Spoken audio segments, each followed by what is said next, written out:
Hi, in this video I want to cover something that can be somewhat confusing, particularly if you're first starting out as a hypnotherapist or an NLP practitioner, and that is, how do you know if your client is in hypnosis?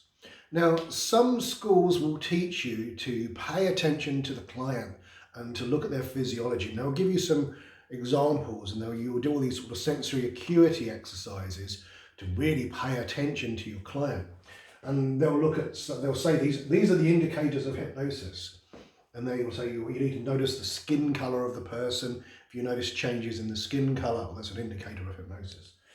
They'll also talk about muscle tonus in the face as well. You know, if the face starts to relax, well, that's an indicator of hypnosis.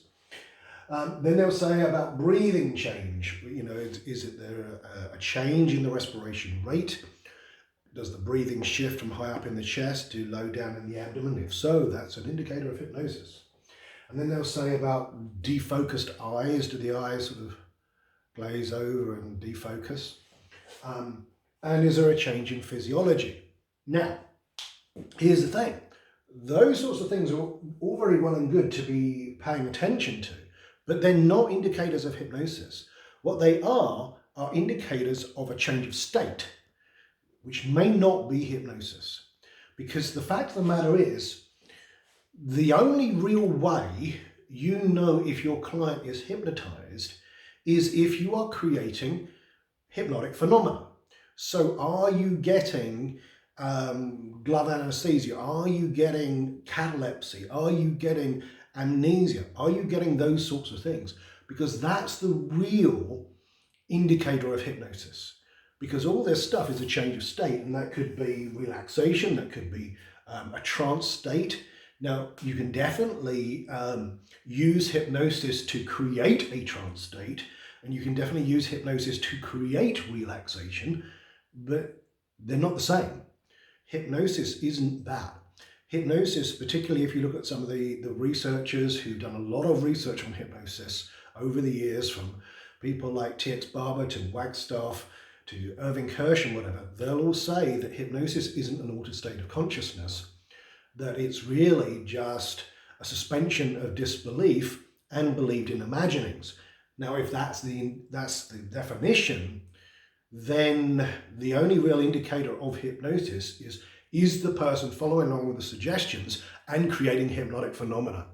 So I want to bust a few of these myths, because every now and again on hypnosis Facebook groups, you get people going, how do I know if the person's hypnotized? And someone will chime in with all this sort of stuff, which is all well and good.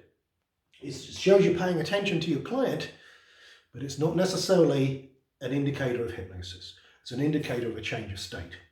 So yes, use sensory acuity, pay attention to your clients, notice the moment-to-moment changes. That's great. But don't think that that is necessarily hypnosis, because it really isn't. The only real indicator of hypnosis is if you're giving them the suggestion that they're using their imagination and creating a physiological response that equates to hypnotic phenomena. So that's the real indicator of hypnosis. And this is one of the reasons why I really don't like the sort of long-winded progressive muscle relaxation type inductions, because all they tend to do is induce a state of relaxation in the client. You don't know whether or not that's hypnosis, it's just relaxation. And this is why I don't like scripted approaches, again, because it's passive. Hypnosis isn't passive, it should be active. The client should be actively paying attention, using their imagination and following on with the suggestions and imagining what you're asking them to imagine and creating phenomena. That's hypnosis. This is all well and good. By all means, learn to pay attention to your client and have sensory acuity, because you need to know moment-to-moment changes, so that if a person goes into a more resourceful state, you know that because you're paying attention.